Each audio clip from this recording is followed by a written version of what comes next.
तो अभी तक हमने जितनी चीज़ें पढ़ी हैं उसका यूज़ करके एटलीस्ट हम रिएक्ट की कोई भी एप्लीकेशन बना सकते हैं। आज हम मेनली फोकस करेंगे क्लीनअप फंक्शन पे कि क्लीनअप फंक्शन हम कब यूज़ करते हैं, क्या यूज़ केसेस हैं, और रिएक्ट का लास्ट मिसिंग पीस ये जानना ज़रूरी है कि हम यूज़ रेफ, यूज़ कॉलबैक, यूज़ मेमो और मेमो ये सारी चीज़ें कौन सी प्रॉब्लम को सॉल्व करने के लिए बनी हैं। अगर हम रीज़न जान जाएंगे कि अच्छा इसलिए हम ये यूज़ करते हैं, तो माइट भी तुम्हें तुम्हें हेल्प मिले ये जानने में कि कब इनको यूज़ करना है, कब इनको यूज़ नहीं करना। ठीक है, और नेक्स्ट मैं ये बता दूंगा कि तुम्हें ऑप्टिमाइजेशन के बारे में कब सोचना चाहिए। ठीक है, और मेमो यूज़ करने से पहले तुम कुछ चीज़ें ट्राई आउट कर सकते हो जो तुम्हें हेल्प करेंगी विदाउट मेमो प्रॉब्लम को सॉल्व करने के लिए। और यूज़ सिंक एक्सटर्नल स्टोर के बारे में थोड़ा सा मैं और बता दूंगा। और एक लाइक से हम कस्टम हुक्स बनाना सीखेंगे, एपीआई कॉल लगाना सीखेंगे, हुक्स के कुछ रूल्स, और अगर टाइम हुआ तो प्रोवाइडर कॉन्टेक्स्ट, अदरवाइज हम ये नेक्स्ट वीक पढ़ लेंगे प्रोवाइडर कॉन्टेक्स्ट। ठीक है, तो हम सबसे पहले मूव करते हैं क्लीनअप फंक्शन में। मैं सिंपली कोड वगैरह ओपन कर लेता हूँ। तो अभी हम देख लेते हैं जो हम यूज़ इफेक्ट में से एक फंक्शन हम रिटर्न करते हैं। ठीक है, इस फंक्शन को बोलते हैं क्लीनअप फंक्शन। इस फंक्शन का क्या काम होता है, इसको हमें कब यूज़ करना चाहिए। तो अगर तुम रियल लाइफ का एग्जांपल लो, जब कोई आदमी मरता है तो वो मरने से पहले क्या करता है, लाइक से अपने चाहने वालों को आशीर्वाद वगैरह देता है, उनसे बात करता है, और जाते जाते बता देता है कि भाई ये प्रॉपर्टी है मेरे पास, अपनी विल वगैरह क्रिएट कर लेता है। सिमिलरली एक कंपोनेंट की डेथ कब होती है, जब तुम उसको अनमाउंट करते हो, जब तुम उसको यूआई से हटाते हो। ऐसे काम जो कंपोनेंट हटने से पहले ज़रूरी है वो काम तुम क्लीनअप फंक्शन में करते हो। और ऐसे कौन से काम हैं जो ज़रूरी होते हैं, तो बेसिकली कुछ ही ऐसे काम हैं, बट लाइक से बेस्ड ऑन रिक्वायरमेंट तुम्हारे वो काम कुछ भी हो सकते हैं। मैं कुछ पॉपुलर काम के एग्जांपल दे देता हूँ। For example clearing time outs, removing event listeners, और थर्ड है लाइक से एपीआई कैंसिलिंग। ठीक है, अब मान लो तुमने एक एपीआई रिक्वेस्ट लगाई, उसका रिस्पॉन्स आने से पहले ही तुमने कंपोनेंट को अनमाउंट कर दिया, तो जो कोड तुमने लिखा होगा एपीआई रिस्पॉन्स आने के बाद वो फिर भी एग्जीक्यूट होगा। ठीक है, अभी ये वाला एग्जांपल मैं करके नहीं दिखाऊंगा क्योंकि इसमें टाइम लग जाएगा, बट ये दो एग्जांपल मैं तुम्हें करके दिखा देता हूँ। ठीक है, मैं सिंपली एक कंपोनेंट यहाँ पे बनाता हूँ, फंक्शन चाइल्ड, और यूज़ इफेक्ट लिख देता हूँ,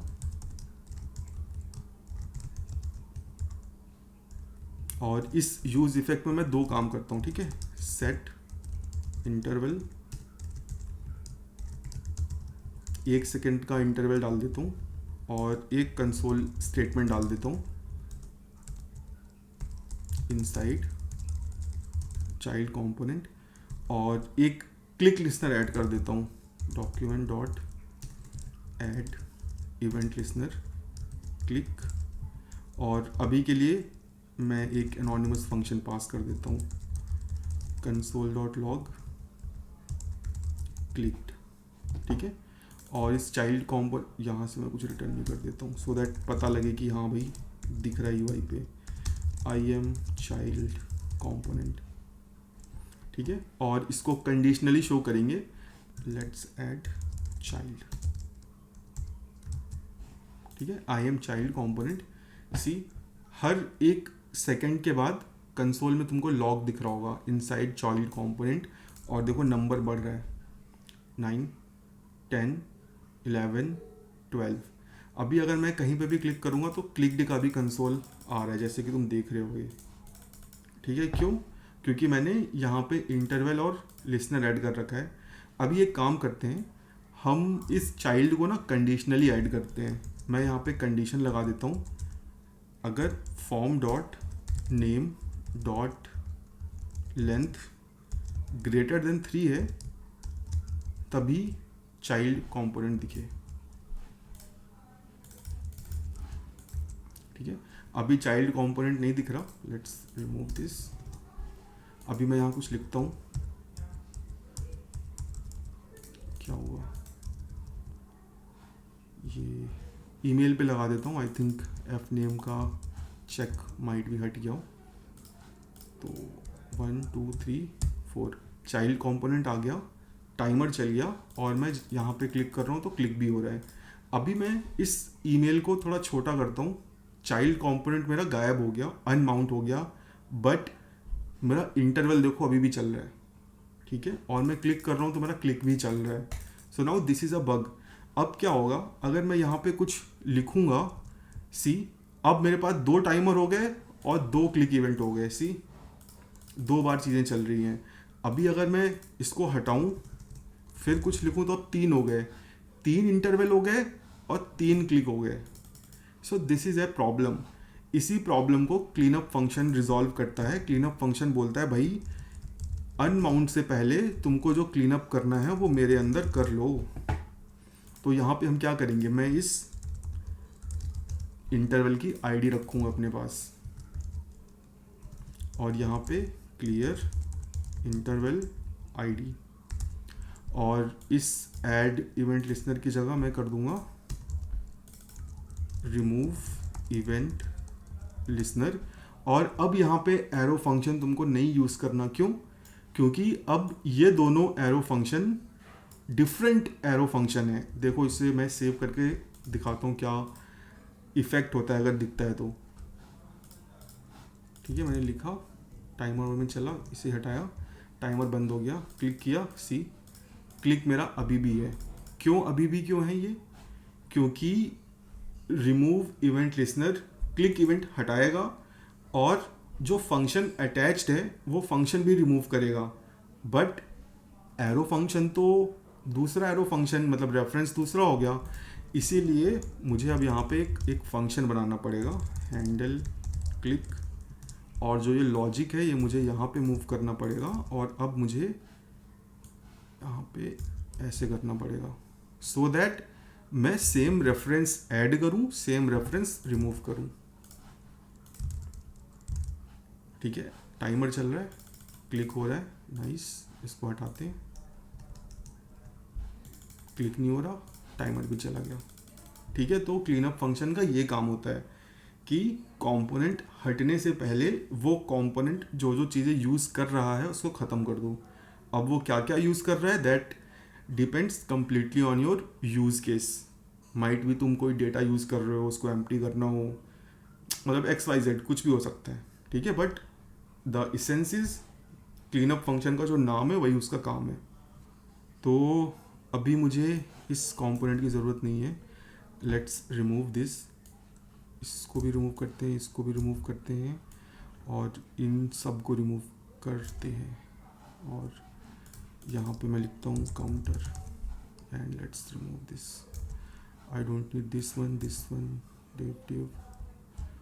यहाँ पे क्या, अच्छा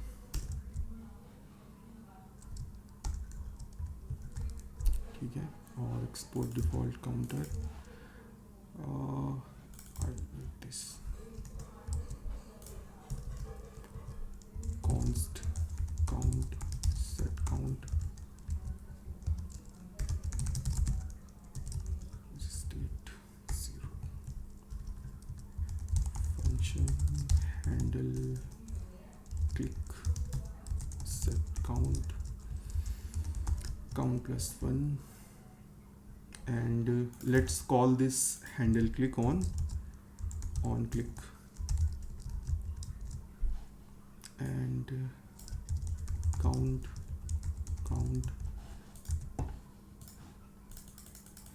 this is super clear to you guys, right? कि क्या हो रहा है यहाँ पे। Yes. अब मैं यहाँ पे तुम्हें एक बहुत ही इम्पॉर्टेंट चीज़ बताना चाहता हूँ जो माइट बी मिसिंग पीस था अब तक। ठीक है, कई लोगों को पता होगा, कई लोगों को अब पता चलेगा। जब भी मैं स्टेट चेंज करता हूँ रिएक्ट मेरे फंक्शन को दोबारा कॉल करता है। ठीक है, फंक्शन कॉल दोबारा होती है। अभी मेरे स्टेट काउंट की क्या वैल्यू है, 0। जब मैं यहाँ पे क्लिक करूँगा ये हो गई 1। रिएक्ट एक नया फंक्शन समझ लो क्रिएट करेगा जहाँ पे यूज़ स्टेट मुझे रिटर्न करेगा 1। ठीक है, एक नया फंक्शन कॉल होगा, नया फंक्शन क्रिएट होगा। ठीक है, जब नया फंक्शन क्रिएट होगा तो नया हैंडल क्लिक क्रिएट होगा। अभी जब मैं इसको करूँगा 2 तो अगेन जो ये वाला है ये कम्प्लीटली डिस्कार्ड हो जाएगा, एक नया फंक्शन बनेगा जहाँ पे ये 1 हो जाएगा 2। ठीक है, हर स्टेट अपडेट पे रिएक्ट एक नया फंक्शन क्रिएट करता है और उस फंक्शन को कॉल करता है। ओके, हर स्टेट अपडेट पे एक नया फंक्शन कॉल होता है। तुम्हारा कंपोनेंट जब रीरेंडर होता है that means your function is getting called again. और जब एक फंक्शन दोबारा कॉल होता है तो 4 चीज़ें होती हैं स्पेसिफिकली, और मैं चाहता हूँ ये चारों चीज़ें तुम बाय हार्ट याद कर लो। इसको ऊपर करते हैं, थोड़ा सा जूम करता हूँ। Each re-render has its own state and props. Her re-render में फंक्शन के पास या कंपोनेंट के पास खुद के स्टेट और प्रॉप होंगे। सी, यहाँ पे मेरे पास मैंने स्टेट को 3 बार अपडेट किया, मेरे पास 3 फंक्शन बने और हर फंक्शन के पास खुद का स्टेट है। अगर यहाँ पे कुछ प्रॉप आ रहे होते तो वो प्रॉप नए बनते। ठीक है, प्रीवियस सब डिस्कार्ड हो जाता है until you are referencing it. Second, each re-render has its own event handlers. हर री-रेंडर में जो भी नए ये इवेंट हैंडलर्स होते हैं ये नए बनते हैं, प्रीवियस डिस्कार्ड हो जाते हैं। ठीक है, third, each re-render has its own effects। ठीक है, अभी अगर मैंने यहाँ पे कोई यूज इफेक्ट लिखा होता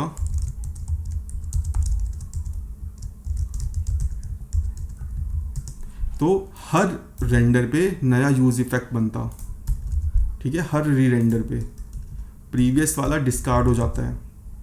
ओके, अभी सिंटेक्स एरर वगैरह भूल जाऊँ। और चौथा क्या लिखा था मैंने, yes, state effects events, and fourth is most important, each re-render has its own everything। Her re-render में फंक्शन के पास सब कुछ नया बनता है, प्रीवियस सब कुछ डिस्कार्ड हो जाता है। तुम्हें इस मेंटल मॉडल के साथ रिएक्ट को समझना है। ठीक है, अब ऐसा कैसे होता है मैं नहीं मानता, तो let's see it by example. ठीक है, मैं इस सारे कोड को अंडू करता हूँ and let's get back to our initial code जहाँ पर मेरे पास सिंपली एक काउंटर है। अब मैं यहाँ पे क्या करता हूँ, हैंडल क्लिक पे एक इंटरवल सेट करता हूँ और या फिर ऐसे करता हूँ, यूज इफेक्ट में यूज इफेक्ट बनाता हूँ एक,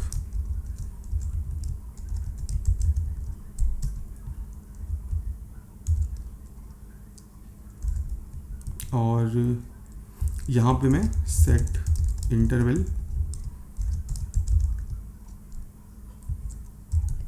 2 सेकंड बाद सेट काउंट, इसको मैं 5 कर देता हूँ। ठीक है, नाउ लेट्स सी कि क्या आता है। इसने तो 0 कर दिया।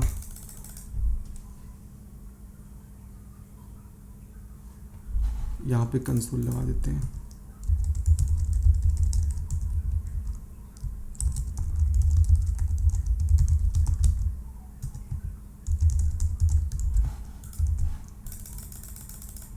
दस है। ठीक है, अभी देखते हैं क्या होता है।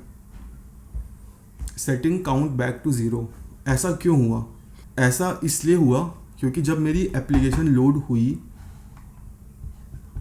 सारी स्टेट्स वगैरह इनिशलाइज हुई, मेरा यूआई बन गया काउंट ज़ीरो के साथ, फिर यूज़ इफ़ेक्ट रन हुआ, सेट इंटरवल रन हुआ, और उस टाइम पे काउंट की वैल्यू थी ज़ीरो। तो सेट इंटरवल ने उस ज़ीरो वैल्यू को क्लोज ओवर कर लिया वाया क्लोज़र। ठीक है, अब जब मैंने स्टेट को चेंज किया, नया फंक्शन बना, सब कुछ नया बना, बट अगेन जो कॉल बैक पड़ा हुआ था वो पुराने फंक्शन को पॉइंट आउट कर रहा था जहाँ पे स्टेट की वैल्यू थी ज़ीरो। ठीक है, इसी वजह से मुझे इनिशियल स्टेट ही मिल रही है। अब ये जो यूज़ इफ़ेक्ट है ये बस एक ही बार रन होगा। अगर मैं यहाँ पे कंसोल कर दूँ, console.log यूज़ इफ़ेक्ट, ठीक है, तो सी ये बस एक ही बार रन होगा। मैं कितनी बार भी काउंट को चेंज कर दूँ, हर 5 सेकंड में ये ज़ीरो हो जाएगा। क्यों? क्योंकि जो इंटरवल है वो ऐसे फंक्शन को पॉइंट कर रहा है जो एग्जिस्ट ही नहीं कर रहा। And now this is not a problem of react, this is how JavaScript works. ठीक है, इसका मैंने एग्जाम्पल Q&A सेशन में दिया था, मैं दोबारा से दे देता हूँ। सपोज मैं टाइमर क्लियर कर देता हूँ। Suppose I have a function called counter. अरे यार टाइमर बंद नहीं होगा क्या? ठीक है, मैं इसको कमेंट कर देता हूँ क्योंकि मैं फालतू के लॉग्स नहीं चाहता यार। ठीक है, फंक्शन काउंटर। अभी इस फंक्शन काउंटर के अंदर मैं दो चीज़ें बनाता हूँ, let count is equal to zero and let message is equal to your count is count. ठीक है, स्ट्रेट फॉरवर्ड। और एक फंक्शन बनाता हूँ इंक्रीज काउंट, जिसका काम है काउंट को प्लस प्लस करना। ठीक है, and let's return two things. First thing message,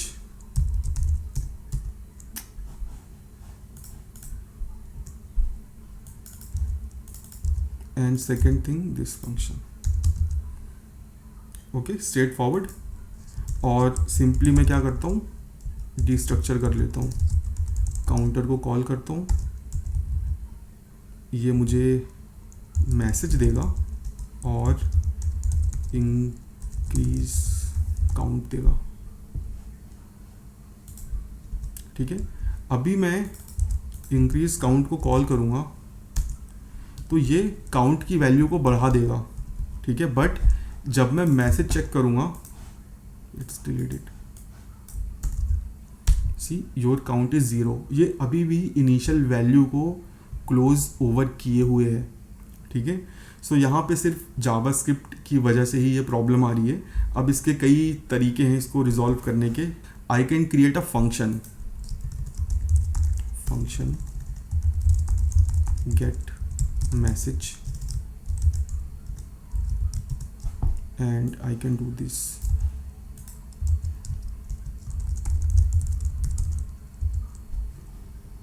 ठीक है, और I can return this. Let's delete this, increase count and get message। ठीक है, your count is 2। तो यहाँ पे सेम वही क्लोजर की प्रॉब्लम आती है कि हर सेट स्टेट पे नया फंक्शन बनता है, बट इनिशियल टाइमर्स सब प्रीवियस फंक्शन को पॉइंट आउट किए रहते हैं, इस वजह से ये प्रॉब्लम आती है। तो अभी ये क्लियर हो गया होगा कि हर रीरेंडर पे सब कुछ नया बनता है। ठीक है, तो हम इस प्रॉब्लम को कैसे रिजॉल्व कर सकते हैं? तो अब इसके दो तीन तरीके हैं। ठीक है, मैं दो तरीके बता देता हूँ।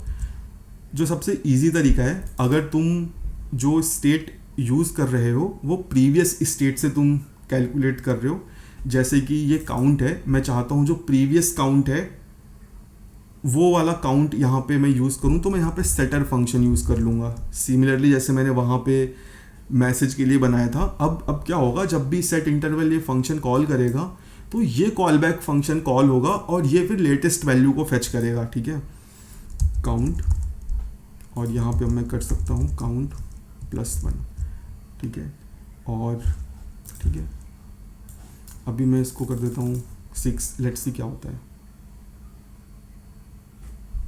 अभी क्या हुआ इसमें, अच्छा इसको प्रीवियस, वैसे होना तो नहीं चाहिए ऐसा, प्रीवियस काउंट प्रीवियस, ओके यहाँ से मुझे वैल्यू को ना रिटर्न करना पड़ता है, मैं रिटर्न करना भूल गया था। जब तुम सेटर फंक्शन पास करते हो तो वैल्यू रिटर्न करनी पड़ती है। अभी मैं यहाँ पे क्लिक करता हूँ, 7 हो गया, ठीक है। अभी मैं इसको 14 करूँगा तो 5 सेकंड बाद ये 15 हो जाएगा। अब मुझे अपडेटेड वैल्यू मिल रही है। This is one way to get the updated value inside timers. Second way क्या है, अभी तक हमने देखा था हम यूज़ रेफ का यूज़ करते हैं डॉम एलिमेंट्स को एक्सेस करने के लिए, बट यूज़ रेफ की एक स्पेशल सुपर पावर है। वो सुपर पावर क्या है हम अभी देखेंगे। मैं यहाँ पे एक रेफ बनाता हूँ, counter ref is equal to use ref. Initial में मैं इसमें नली डाल देता हूँ और यूज़ रेफ को इंपोर्ट कर लेता हूँ। अब मैं क्या करूँगा, जैसे ही मैं कहाँ गया, काउंट को इंक्रीज कर रहा हूँ, मैं इसकी जो वैल्यू है वो करेंट में डाल दूंगा। Ref dot current is equal to count plus 1, ठीक है। और अभी मैं सेट काउंट इस फंक्शन की जगह मैं ये यूज़ करूँगा, ठीक है। अभी देखते हैं क्या होता है। 6 किया, let's wait for few seconds, 7 हो गया, और इंक्रीज करते हैं, 16 हो गया। सो जो रेफ है, रेफ का यूज़ हम कर सकते हैं अपडेटेड वैल्यू को सेव करने के लिए। एक रेफ में तुम कुछ भी रख सकते हो, from strings to objects to arrays to DOM node, everything. जो भी तुम जावास्क्रिप्ट में सोच सकते हो वो तुम रेफ में रख सकते हो। सिंपली रेफ इनिशलाइज करो और डॉट करेंट प्रॉपर्टी में अपने डेटा को सेव कर लो। अब रेफ की क्या सुपर पावर है, ref lives outside the render cycle of React. इसका क्या मतलब है, बेसिकली रेफ पे री रेंडरिंग का कोई फर्क नहीं पड़ता क्योंकि वो रिएक्ट की बाउंड्री से बाहर है, ठीक है। तुम चाहे कंपोनेंट को कितना भी अपडेट कर दो, तुम्हारा रेफ कभी चेंज नहीं होगा। जो तुम वैल्यू रखोगे वही वैल्यू रहेगी, ठीक है। तो ये दो प्रॉब्लम का यूज़ करके तुम ये जो क्लोजर वाली प्रॉब्लम आती है उसको रिजॉल्व कर सकते हो। सही है। फिर तो अब हम मूव करते हैं यूज़ कॉलबैक और यूज़ मेमो। ये सब हमें क्यों यूज़ करने चाहिए, ठीक है। और मेमो ये सब करते क्या हैं। तो अब उसके लिए मुझे इस यूज़ इफेक्ट की ज़रूरत नहीं है, मुझे एक चाइल्ड कंपोनेंट की ज़रूरत है। यहाँ पे function child and let's return div count।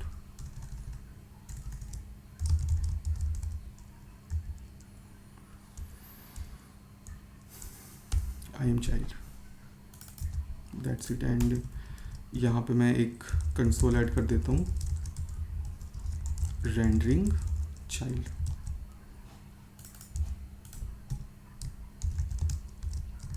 ठीक है। तो अभी देखो मैं काउंट को इंक्रीज कर रहा हूँ बट मेरा चाइल्ड कंपोनेंट अननेसेसरी रीरेंडर हो रहा है, ठीक है। ऐसा क्यों हो रहा है, ऐसा इसलिए हो रहा है क्योंकि रिएक्ट बोलता है अगर पेरेंट कंपोनेंट चेंज हुआ है दैट मीन्स चाइल्ड कंपोनेंट भी चेंज हुआ होगा, लेट मी री रेंडर इट। अब री रेंडर का क्या मतलब है, कॉल द फंक्शन अगेन। क्या फंक्शन कॉल करने से यूआई अपडेट होता है, नो। री rendering doesn't mean that your UI is updated, this is completely fine, ठीक है। ये रिएक्ट का तरीका है चीज़ों को रिफ्रेश करने का। Re rendering is meant to refresh things, यहाँ पे कोई इशू नहीं है। यहाँ पे मुझे रेंडरिंग चाइल्ड लॉग दिख रहा है, इसका मतलब ये है कि बस ये चाइल्ड फंक्शन कॉल हो रहा है, मेरा यूआई नहीं अपडेट हो रहा, ठीक है। यूआई इज सेम क्योंकि कोई डेटा नहीं अपडेट हो रहा, ठीक है। मैं बस काउंट पे क्लिक कर रहा हूँ तो बस मेरा ये काउंट वाला डिव अपडेट हो रहा है, not this I am child. But कई बार क्या होता है कि हम कुछ हैवी कैलकुलेशन कर रहे होते हैं। फॉर एग्ज़ाम्पल मैंने यहाँ पे कोई कैलकुलेशन कर रखी होती है, लाइक से const x is equal to, और एरे पे मैंने फाइंड लगा रखा होता, और मेरे इस एरे पे हज़ारों एलिमेंट्स होते, ठीक है, तब ये हर बार एग्जीक्यूट होता, तब ये प्रॉब्लम होती, ठीक है। तो इस प्रॉब्लम को हम रिजॉल्व कर सकते हैं बाय यूजिंग टू थिंग्स। जो सबसे पहला तरीका है वो है यूजिंग मेमो, ठीक है। मैं क्या करता, const memoized child is equal to React dot memo. मैं अपने चाइल्ड को मेमोइज कर लेता। लेट्स रिमूव दिस रिएक्ट और मेमो को यहाँ हम इंपोर्ट कर लेते हैं। यहाँ पे होगा क्या, रिएक्ट सिंपली इस चाइल्ड कंपोनेंट को मेमोइज कर लेगा और चाइल्ड कंपोनेंट को दोबारा रीरेंडर करेगा जब प्रॉप्स चेंज हो, ठीक है। अब मुझे इस मेमोइज्ड चाइल्ड को यूज़ करना है instead of this child. This memo is an HOC, ठीक है, ये एक HOC है, ये कोई हुक नहीं है, this is a HOC। Memo हम यूज़ करते हैं टू मेमोइज अ कंपोनेंट, ठीक है। अभी मैं इसको यहाँ पे यूज़ करता हूँ और इसको बंद करते हैं यार।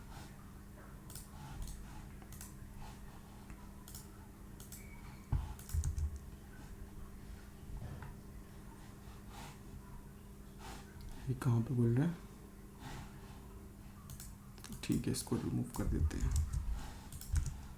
ठीक है। सी, मेरा जो चाइल्ड कंपोनेंट है अब वो बार बार री रेंडर नहीं हो रहा है, ठीक है। तो रिएक्ट डॉट मेमो हम यूज़ करते हैं चाइल्ड कंपोनेंट को या किसी भी कंपोनेंट को मेमोवाइज करने के लिए, सो दैट वो कंपोनेंट तभी रेंडर हो जब प्रॉप्स चेंज हो। अभी अगर यहाँ पे मैं ये कर दूँ,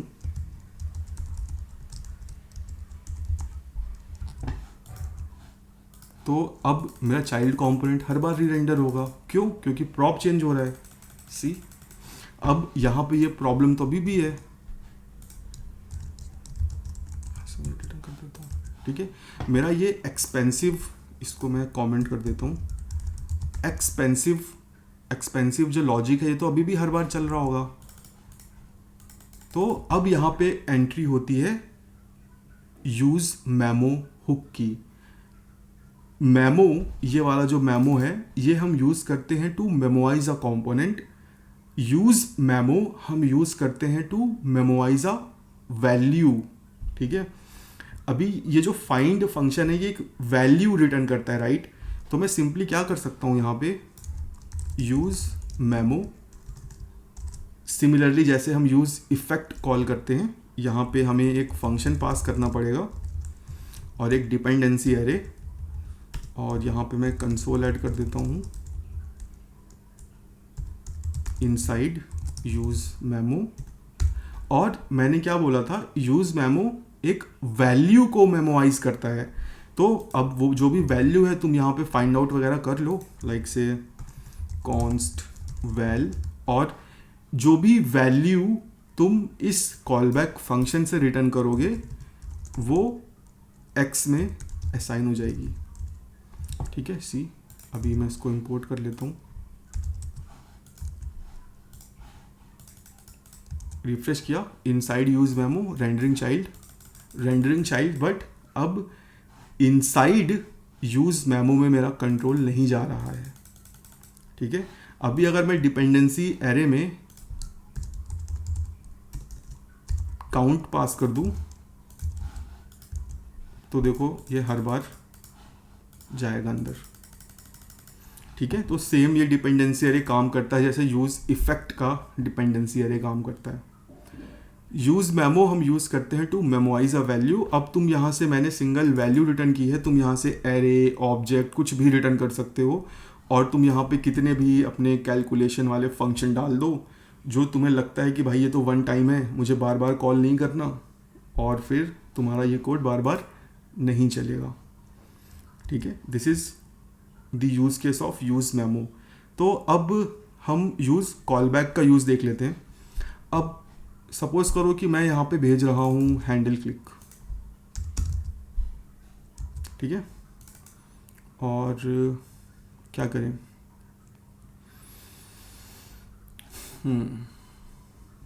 मैं काउंट को हटा देता हूँ, ठीक है, काउंट को मैं नहीं भेजता हूँ, काउंट की जगह मैं हैंडल क्लिक भेजता हूँ अपने मेमोइज चाइल्ड में। इसको यहाँ से हटा दो, नाउ लेट्स सी। अभी भी मेरा, अब देखो मेरा रेंडरिंग चाइल्ड अभी री रेंडर हो रहा है, ठीक है, यहाँ पे तुम्हें लॉग दिख रहा होगा,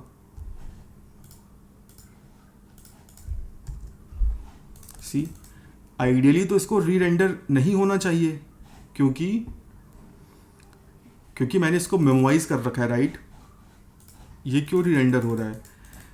ये री रेंडर इस वजह से हो रहा है क्योंकि हर री रेंडर पे एक नया हैंडल क्लिक फंक्शन बन रहा है, और फंक्शंस आर ऑब्जेक्ट्स। हर री रेंडर पे मुझे नया रेफरेंस पास हो रहा है यहाँ, ठीक है। तो now this is a problem. अब इसको रिजॉल्व करता है यूज कॉल बैक। मेमो हम यूज करते हैं कंपोनेंट को मेमोराइज करने के लिए, यूज मेमो हम यूज करते हैं वैल्यू को मेमोराइज करने के लिए, कॉल बैक हम यूज करते हैं फंक्शन को मेमोराइज करने के लिए। अब अगर तुमको यूज कॉल बैक यूज करना है तो मुझे लाइक से ये वाला सिंटेक्स काम नहीं आता, उसके लिए अपने को कॉन्स्ट यूज करना पड़ता है। Const handle click is equal to use callback, और सिंटेक्स इज सेम। ये तुमसे एक कॉल बैक फंक्शन लेता है, मैं सिंपली हैंडल या एनोनिमस फंक्शन ही पास कर देता हूँ, और एक डिपेंडेंसी एरे, और यहाँ पे मैं पास कर देता हूँ ये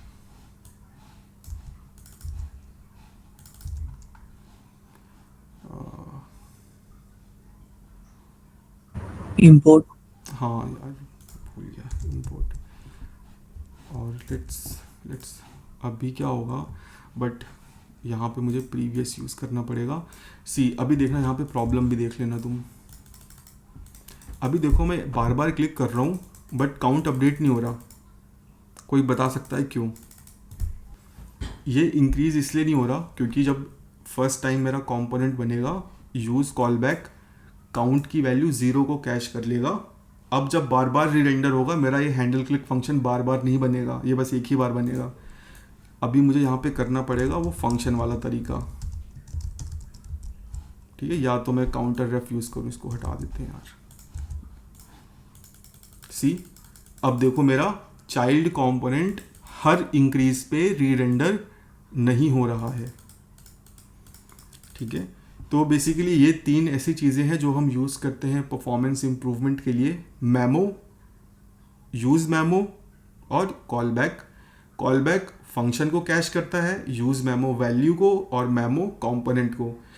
अब यहाँ पे जो डिपेंडेंसी एरे है, यहाँ पे जो भी तुम पास करते हो उसका कंपैरिजन होता है ऑब्जेक्ट डॉट इज मेथड का यूज़ करके, ठीक है।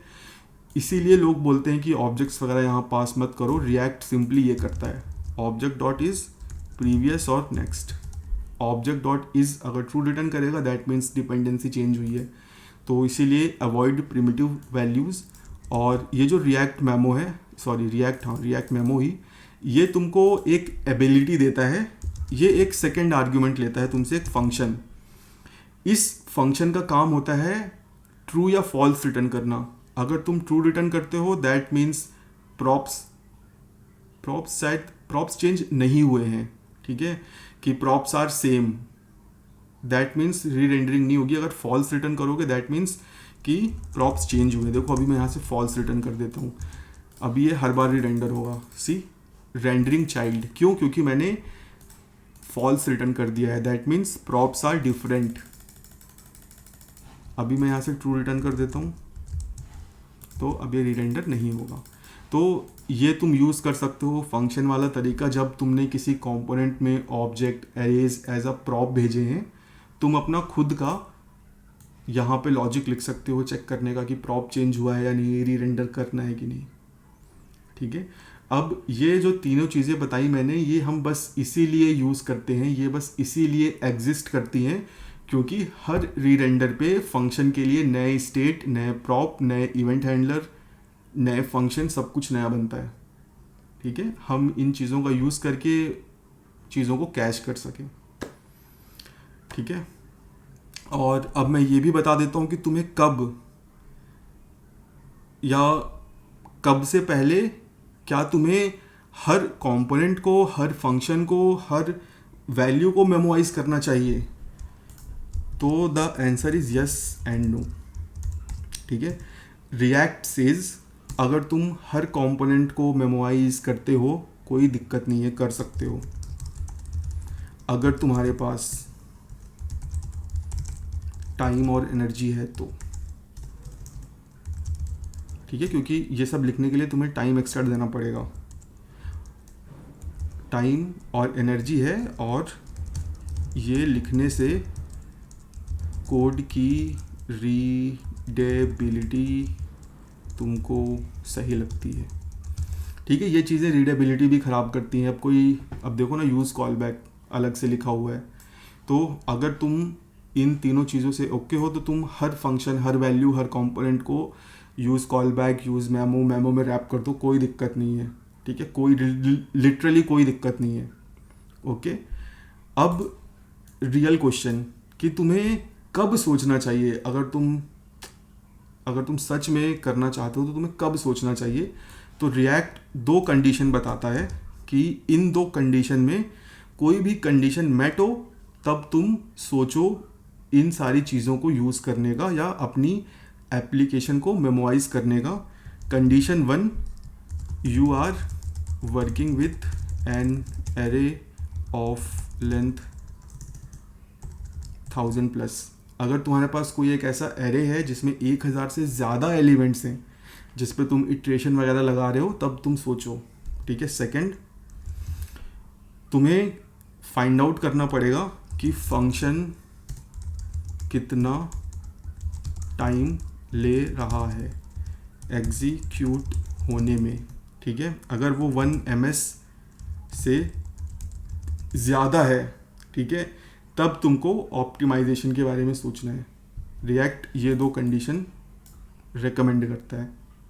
ठीक है, अब इसमें कोई डाउट वगैरह हो तो बताओ। नाउ जो मैंने बताया था use sync external store hook, ठीक है, तो उसका एग्जांपल देख लो। इसमें मैं ज़्यादा डिटेल में नहीं जाऊँगा, तुम इसको पढ़ लेना, और मैंने इसके बारे में ना वीडियोस भी बना रखे हैं। एक्सटर्नल स्टोर, इसमें हम दो चीज़ें पास करते हैं, लाइक से सब्सक्राइब जो एक्सटर्नल सोर्स से सब्सक्राइब करता है, और एक फंक्शन जो वैल्यू रिटर्न करता है। अब यहाँ पे तुमको ध्यान ये देना है कि ये जो सब्सक्राइब फंक्शन है ये तुम रीरेंडर पे नया सब्सक्राइब फंक्शन ना पास करो। ठीक है, इसीलिए तुम्हें हमेशा इसको यूज़ कॉल बैक में या फिर कंपोनेंट के बाहर बनाना है, सो दैट ये हर बार नया ना पास हो। ठीक है, इसमें ये एक रिस्ट्रिक्शन होती है कि ये जो सब्सक्राइब फंक्शन है ये हर बार तुमको नया नहीं भेजना। अगर तुम हर बार नया भेजोगे तो हर बार तुम्हारा ये सब्सक्राइब फंक्शन कॉल होगा। ठीक है, तो तुमको ये चीज़ ध्यान रखनी है जब भी तुम use sync external store hook use करो। अब तुम इसको क्यों यूज़ करोगे, जो मैंने इंटरवल बताया था, इवेंट लिसनर ऐड रिमूव किया था, वो तुम सेम यहाँ पे कर सकते हो। ये call back function same work करेगा जो तुम यूज़ इफेक्ट में पास करते थे। अगर मैं यहाँ पे लिखूँ यूज़ इफेक्ट, और यहाँ पे मैं लाइक से लेट सेट इंटरवल,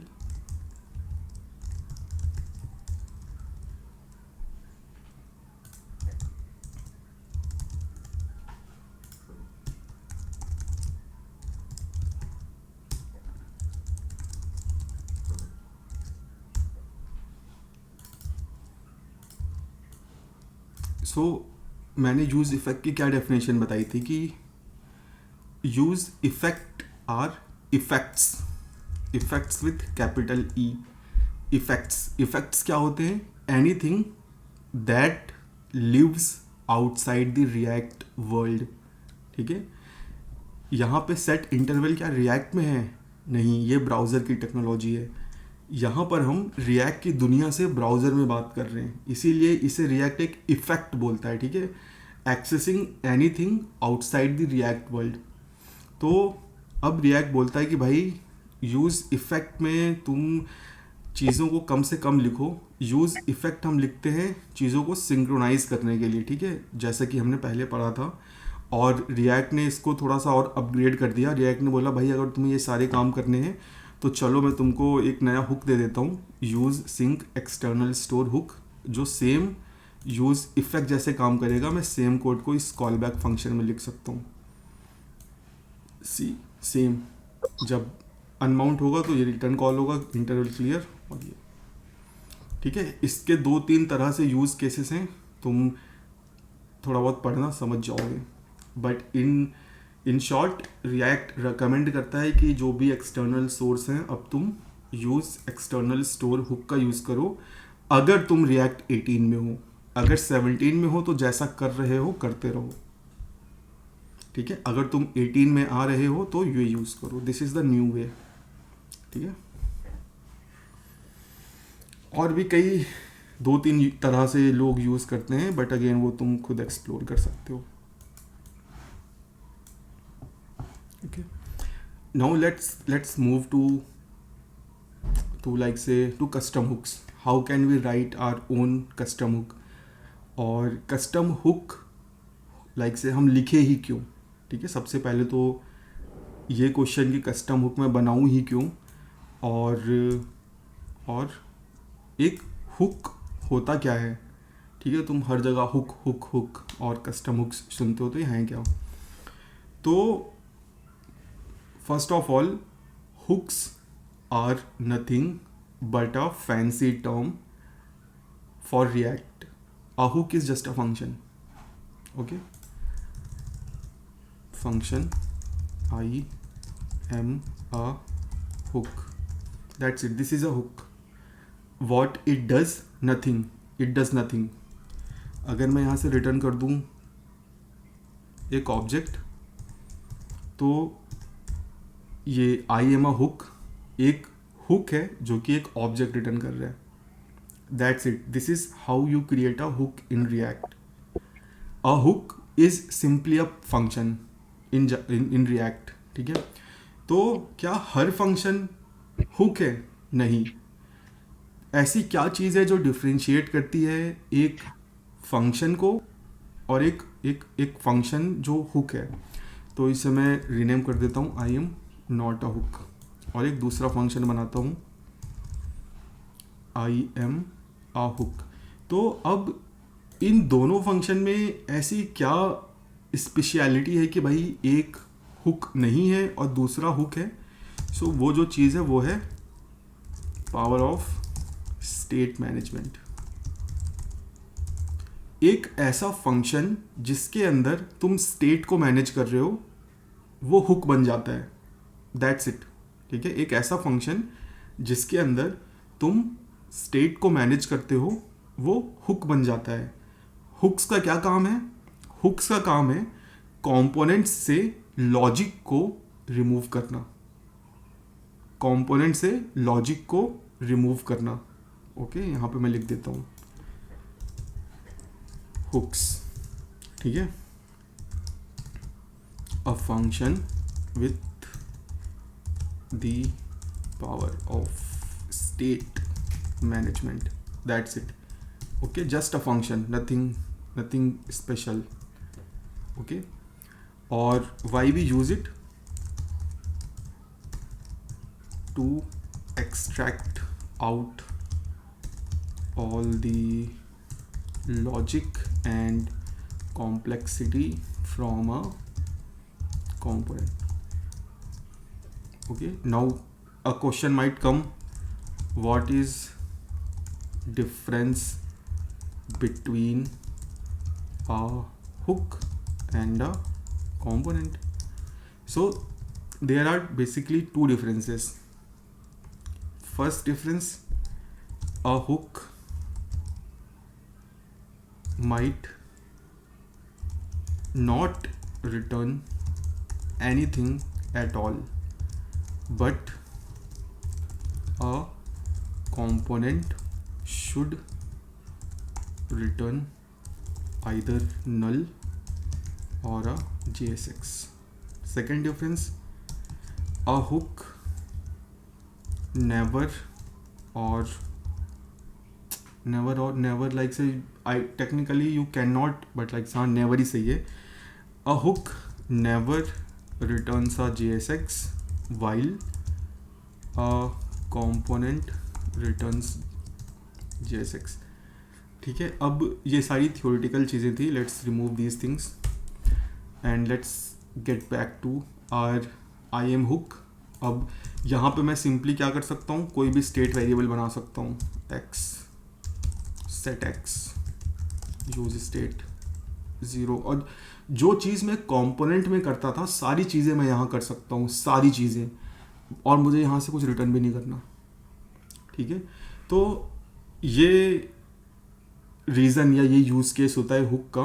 हुक हम यूज़ करते हैं एक कंपोनेंट से सारे लॉजिक को एक्सट्रैक्ट आउट करने के लिए. रिएक्ट के लिए एक कंपोनेंट का काम है बस डेटा को दिखाना.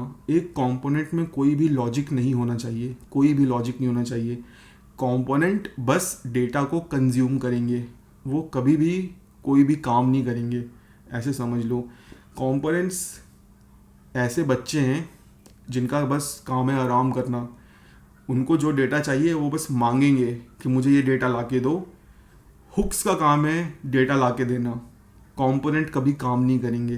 ठीक है, जैसे अगर मैं अपने इस चाइल्ड कौन से कंपोनेंट में चलूँ, हाँ अपने काउंटर कंपोनेंट में चलूँ, तो अब ये काउंटर कंपोनेंट देखो क्या कर रहा है, स्टेट मैनेज कर रहा है, बटन के क्लिक मैनेज कर रहा है, इंटरवल वगैरह सेट कर रहा है. सो बेसिकली यहाँ पर ये जो काउंटर कंपोनेंट है, this is a very bad example as per React. Okay, React के लिए एक कंपोनेंट का काम है बस वैल्यूज़ को कंज्यूम करना. ओके, यहाँ पर हम वैल्यूज़ को कंज्यूम भी कर रहे हैं, क्रिएट भी कर रहे हैं, मैनेज भी कर रहे हैं. सो this is against react rules. React बोलता है भाई ये सारा काम हुक में मूव करो तुम. तो कैसे हुक में मूव कर सकते हैं, you simply create a function. अब रिएक्ट ने तुमको स्पेसिफिकली बोला हुआ है कि भाई तुम जब भी हुक बनाओगे, हुक के सामने तुम्हें यूज वर्ड लिखना है. This is a recommendation, this is a best practice. You can also right don't use. ठीक है, this is also fine. But ideally जो भी हुक तुम बनाओगे पहला वर्ड होगा यूज़, उसके बाद वो हुक क्या करता है, लाइक से फॉर एग्जांपल यूज़ लॉजिक, जो भी चीज़ है. ठीक है, बट पहला वर्ड हमेशा यूज़ होगा.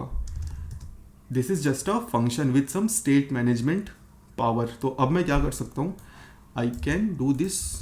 Okay, and I can do this also, and I can do this also.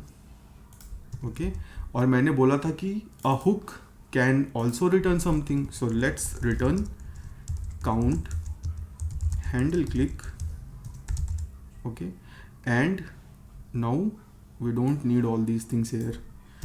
We simply have to do this, use logic and count and handle click.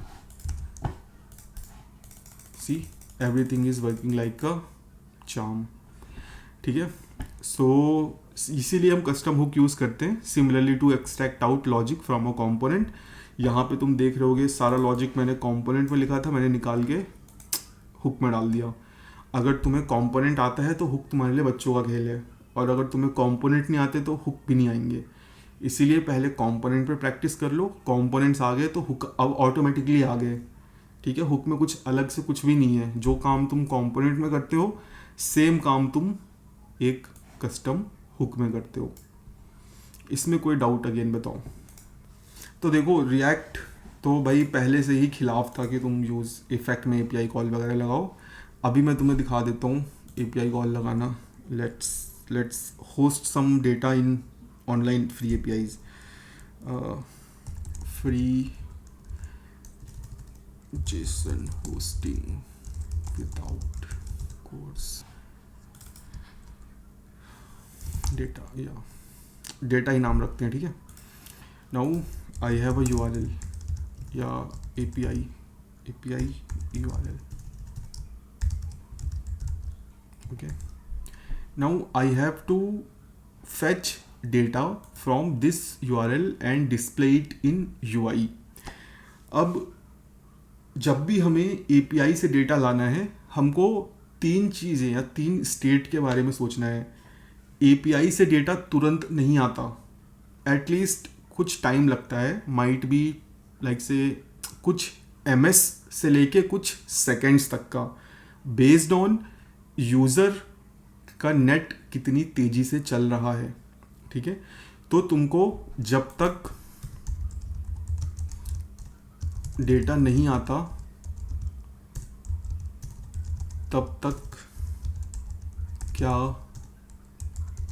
दिखाना है यूज़र को, ठीक है, ये भी तुमको सोचना है। उसके बाद अगर कोई एरर आ गई तो क्या करोगे, और जब डेटा आ जाए तो, और एक और स्टेट होती है, वो बता सकते हो क्या?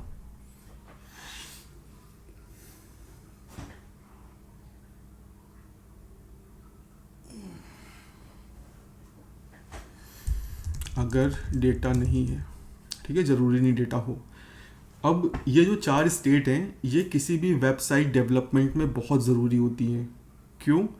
क्योंकि भाई हम वेबसाइट को वाया इंटरनेट एक्सेस करते हैं, कोई 4G में है, कोई 3G में है, कोई वायरलेसली वाईफाई यूज़ कर रहा है, hotspot, x number of reason की वजह से एपीआई कॉल फेल हो सकती है। तो तुम्हें हमेशा हमेशा लाइक से, कई बार लोग नहीं करते हैं, ठीक है, बट आइडियली तुमको ये चारों चीज़ों के बारे में सोच के चलना है, ठीक है, कि ये चारों चीज़ें तुम मैनेज करो। अब कैसे मैनेज करोगे? जब तक डेटा नहीं आएगा उसके लिए मैं इज़ लोडिंग यूज़ करूँगा, सेट लोडिंग। इसको मैं स्टार्टिंग में ट्रू ही रखता हूँ, ठीक है, क्योंकि मैं स्टार्टिंग से ही डेटा को फेच करना चाहता हूँ। कॉन्स्ट डेटा सेट डेटा, और यहाँ पे मैं एम्प्टी स्ट्रिंग सेट कर देता हूँ, ठीक है, and const error set error, ठीक है। ये 3 चीज़ें हो गई। अब मुझे क्या करना है, मुझे सिंपली कंपोनेंट के लोड होते ही एपीआई कॉल लगानी है। तो again use effect is our friend with empty dependency I will use fetch, और यहाँ पे मैं API URL पास कर दूंगा fetch करने से पहले। हाँ ठीक है, लाइक से आई विल, अगर मेरा लोडिंग ट्रू नहीं है तो मैं लोडिंग को ट्रू कर दूंगा, बट लाइक से अभी ट्रू है, बट फिर भी मैं ट्रू कर देता हूँ, क्योंकि सेम स्टेट है तो फ़र्क नहीं पड़ेगा। माइट भी यहाँ पे किसी ने फॉल्स कर दिया तो एटलीस्ट जब API कॉल लगेगी तो लोडिंग ट्रू हो जाएगी। और मैं यहाँ पे इंटेंशनली एक डिले ऐड कर देता हूँ सो दैट मैं यूआई पे फीडबैक देख सकूँ 3 सेकंड का, ठीक है। 3 सेकंड बाद मैं फेच कॉल करूँगा और ये मुझे एक रिस्पॉन्स ऑब्जेक्ट देगा, जो अगेन मैं rest.json करके उसमें निकाल लूँगा, लाइक से जेसन ऑब्जेक्ट में, एंड अगेन डॉट देन ये मुझे डेटा देगा जिसे मैं कंसोल करके देखूँगा कि भाई इसमें है क्या, और फिर ठीक है, और फिर देखा जाएगा। तो लेट्स रन इट। क्या बोल रहा है भाई? ओके, मैंने एक्सपोर्ट नहीं किया। Export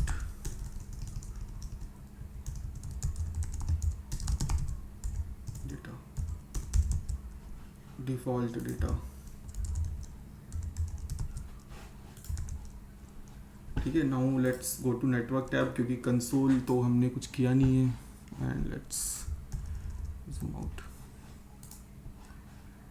internal server error. Okay, I don't care अगर ये डेटा देती है कि नहीं देती है, ठीक है, बट मेरा काम हो गया। सो सी, अभी API कॉल फेल हो गई, ठीक है, बट हमने API कॉल तो फेल मैनेज ही नहीं की, अभी करेंगे, बट पहले let's manage these 4 states. if is loading, what I have to return, data is loading 3 dots। see data is loading आ गया, ठीक है। थोड़ी देर में हट भी जाएगा, नहीं हटा क्यों? क्योंकि मैंने इसको फॉल्स किया ही नहीं है। ठीक है भाई, कर देंगे। तो देन मैं फाइनली मैं करूँगा, ठीक है, फाइनली ब्लॉक में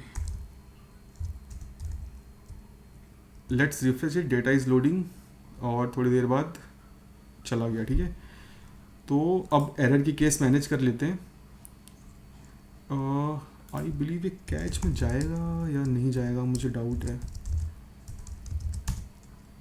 लेट्स सी।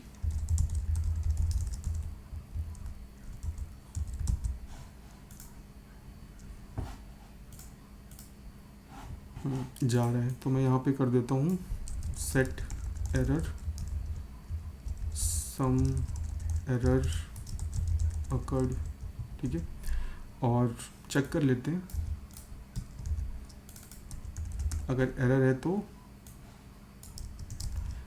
एरर, अब एरर के साथ साथ तुमको यहाँ पे बटन भी दिखानी चाहिए, ठीक है, कि यूज़र एक्शन ले ले, रीलोड कर ले या कुछ कर ले। अभी मैं बस टेक्स्ट दिखा रहा हूँ, सम एरर अकर्ड,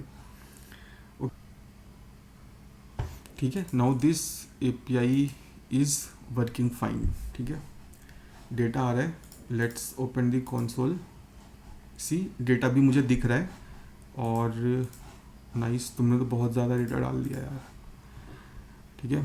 तो अभी मैं क्या कर सकता हूँ, डेटा भी आ गया, सिंपली सेट डेटा और डी कर सकता हूँ, और यहाँ पे मैं एक और चेक लगा सकता हूँ, if not equal to the no data, ठीक है। अब सी, अगर एरर होगी तभी एरर सेट होगी, अदरवाइज नहीं सेट होगी। तो जाहिर सी बात है कि अगर डेटा खाली है दैट मीन्स डेटा नहीं है, ठीक है, नो डेटा। और मैं मेक श्योर कर लूँगा कि मैं यहाँ पे या फिर एपीआई कॉल लगाने से पहले ही सेट एरर को मैं एम्प्टी कर दूँ, सो दैट अगर प्रीवियस कोई एरर हो तो वो खाली हो जाए। और यहाँ पे मैं अब सेट डी कॉल कर लूँगा, डेटा आ गया मेरा। और अब यहाँ पे मैं सिंपली मैप रन कर दूँगा, data dot map D return, क्या की है भाई, टाइटल रिटर्न कर देता हूँ, ठीक है।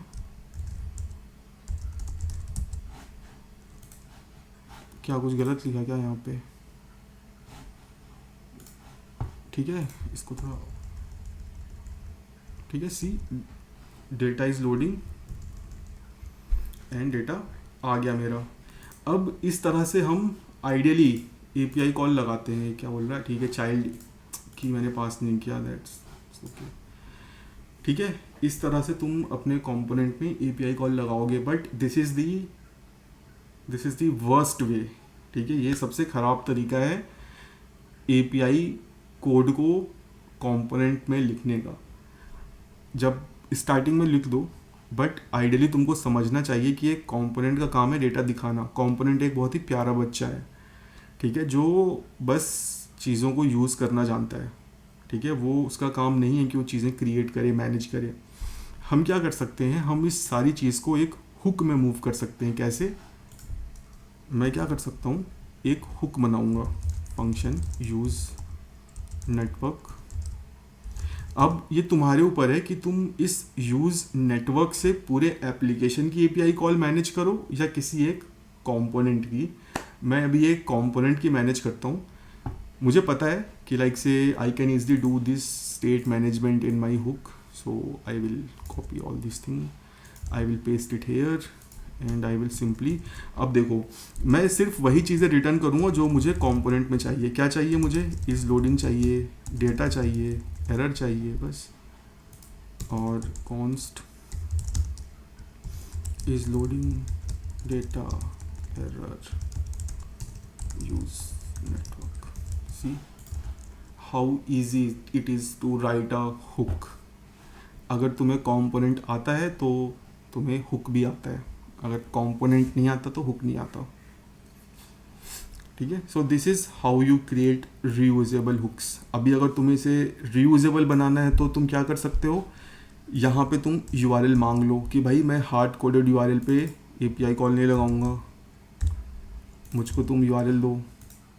तो अभी क्या हुआ, ये यूज़ नेटवर्क जेनरिक हो गया, तुम इसे किसी भी कंपोनेंट में यूज़ कर लो, तुम बस इसको URL दे दो, ठीक है। तो अभी भी इसमें ड्रॉबैक्स हैं जो हम नेक्स्ट वीक देखेंगे कि कैसे हम एक नेटवर्क लेयर बनाते हैं एप्लीकेशन में। But for your learning, for all your projects, you can simply create a hook, pass URL and get your data, this will do your work. Okay, ठीक है। सो लेट्स नाउ, मैं provider context भी ना बहुत quickly बता देता हूँ। Let's remove all these things. Okay, now let's create a component called grandparent and let's export default grandparent, return div im grandparent, ठीक है। अब भाई इस grandparent ने क्या किया, अपनी will बना ली, set will use state एक string use effect और set will give my all property to my like से ग्रैंड चाइल्ड। अब भाई ये रिलेशन में थोड़ा सा ऊपर नीचे हो सकता हूँ, ठीक है, कि ग्रैंड चाइल्ड कौन है, बट लाइक कंसिडर कि उसका जो बहुत ही लाइक से बेटे का बेटा है उसे देना है। तो अब वो कैसे दे सकता है? So now let's create some parents, parent return div I am a parent and suppose इस पेरेंट का एक चाइल्ड है, child, I am a child and I need the will. Okay, now child किसके पास है, parent के पास है, parent किसके पास है, parent ग्रैंड चाइल्ड के पास, ग्रैंड पेरेंट के पास है। यूज इफेक्ट इंपोर्ट नहीं किया मैंने, let's do it, import use effect use state React, let's reload the page, ठीक है। यहाँ पे मेरे पास कंटेंट आ गया। अब भाई मुझे ये विल देनी है किसको, मुझे इस चाइल्ड को विल देनी है। कैसे दे सकता हूँ? Let's pass it down, will, let's receive it.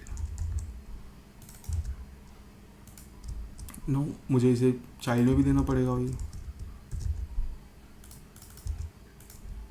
Child में रिसीव भी करना पड़ेगा और विल। लेट्स सी, चाइल्ड के पास विल आ गई है।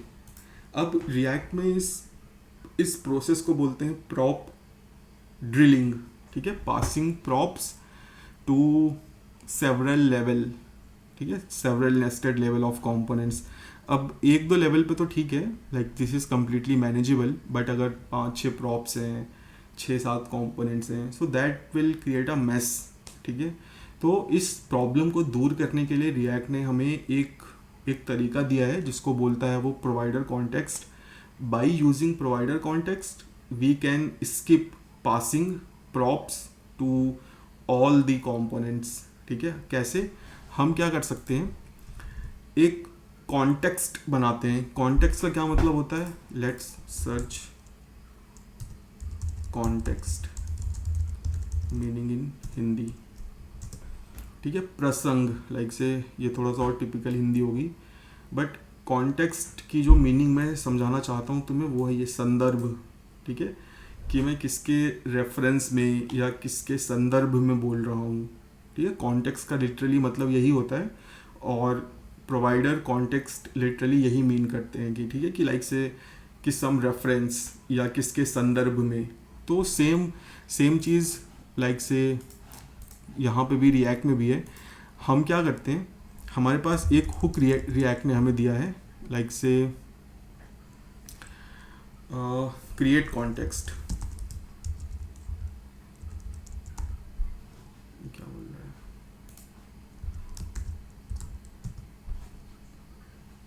Just a second guys, let me,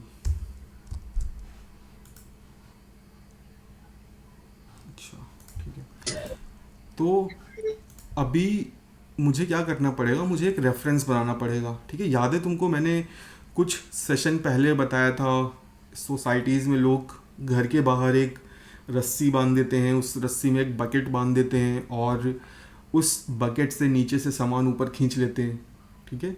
तो this context work like that रस्सी, ठीक है। एक ऐसी रस्सी जो हर कंपोनेंट के बाहर लटकी हुई है, जिसको भी वैल्यू चाहिए बाहर आओ बालकनी में ले लो वैल्यू, ठीक है। कुछ भी तुम्हें अंदर से सीढ़ियों से ऊपर नीचे नहीं करना, ठीक है। तो मैं एक कॉन्टेक्स्ट बनाऊंगा, const will context is equal to create context null, ठीक है। मैंने सिंपली एक खाली रस्सी बना दी है, ठीक है। एक रस्सी बांध दी मैंने, कोई बकेट नहीं बांधी, ना ही बकेट में कुछ किया। अब मैं कैसे लाइक से इस कॉन्टेक्स्ट में वैल्यू और रेफरेंस भेज सकता हूँ। तो रिएक्ट दो चीज़ें करने को हमको बोलता है। रिएक्ट बोलता है भाई पहले तुमने रस्सी तो बना दी है, अब इस रस्सी में तुम बाल्टी बांधो और वैल्यू डालो। ओके, मुझे रस्सी बांधनी है और वैल्यू डालना है इस रेफरेंस में। तो वो कैसे होगा, तो रिएक्ट बोलता है भाई जिन जिन कंपोनेंट को तुम चाहते हो या जिन जिन फ्लोर को चाहते हो कि तुम वो ये रस्सी यूज़ करें, उनको तुम एक स्पेशल कंपोनेंट में रैप करो और वो कंपोनेंट है ये विल कॉन्टेक्स्ट डॉट प्रोवाइडर। जिस भी कंपोनेंट को तुम इस प्रोवाइडर में रैप करोगे उसके पास एक्सेस होगा इस कॉन्टेक्स्ट को एक्सेस करने का, ठीक है। पेरेंट कंपोनेंट के अंदर ऐसे समझो, पेरेंट कंपोनेंट के अंदर जितने भी कंपोनेंट होंगे वो सारे कंपोनेंट एक्सेस कर सकते हैं इस कॉन्टेक्स्ट को, ठीक है। याद रहे मैंने बस अभी रस्सी बांधी है, मैंने कोई वैल्यू नहीं डाली है।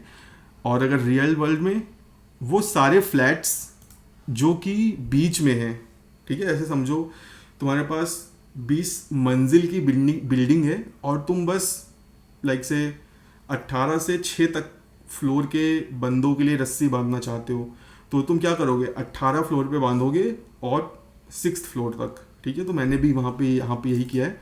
मैं पेरेंट कंपोनेंट के अंदर जितने भी कंपोनेंट है बस उन्हीं को एक्सेस देना चाहता हूँ इस कॉन्टेक्स्ट का। अगर कोई कंपोनेंट बाहर होगा वो नहीं एक्सेस कर पाएगा, ठीक है। So this is the rule, जो कंपोनेंट्स प्रोवाइडर के अंदर होते हैं वही एक्सेस कर पाते हैं। और तुम सिंपली लिटरली इस तरह से वैल्यू भेजते हो, लाइक से वैल्यू एक ऑब्जेक्ट होता है, यहाँ पे मैं भेज दूंगा विल, और तुम सेट विल भी भेज सकते हो अगर चाइल्ड अपडेट करना चाहे, ठीक है। तो अभी बस मैं विल भेजता हूँ और यहाँ से मैं विल हटा देता हूँ, मुझे भेजने की ज़रूरत नहीं है क्योंकि चाइल्ड के पास डायरेक्ट रस्सी है, ठीक है। अब कैसे चाइल्ड एक्सेस कर पाएगा, वेल चाइल्ड को यूज़ करना पड़ेगा ये कॉन्टेक्स्ट। तुम्हें ये जो तुमने कॉन्टेक्स्ट बनाया है इसको तुम्हें कहीं एक एक्सटर्नल फाइल में रखना पड़ेगा सो दैट तुम इसको इंपोर्ट कर पाओ, ठीक है। क्योंकि यहाँ चाइल्ड में तुमको कुछ इस तरह से यूज़ करना पड़ेगा, const will is equal to use context, और यहाँ पे तुम्हें ये भेजना पड़ेगा विल कॉन्टेक्स्ट।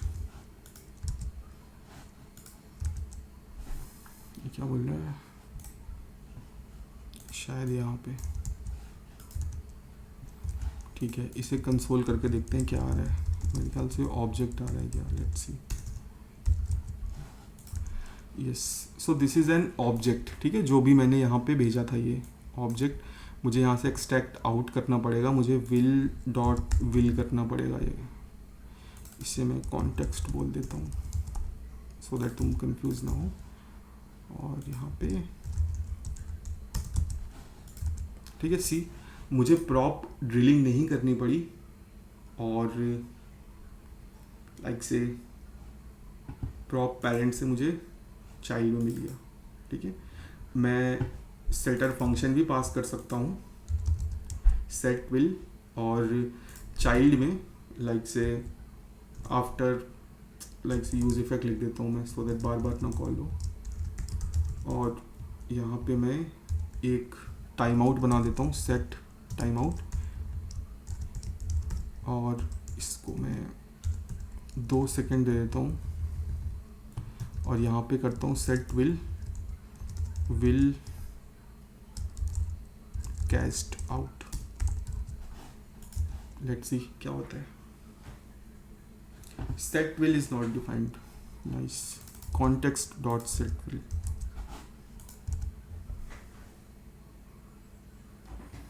ठीक है, will cast out, refresh it, give my all property to my grandchild and will cast out। ठीक है, see, so this is the use case of provider context to pass information from x level to y level without using the props।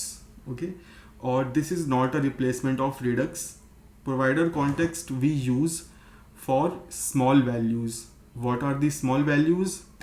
What is the language of application, colour theme कौन सी है, light dark, और font size क्या use करना है, मतलब ऐसी छोटी छोटी इन्फॉर्मेशन। ठीक है, इसमें तुम बड़े डेटा सेट वगैरह मत पास करना, that is not for what provider context is. ठीक है, so now you can ask any questions that you have.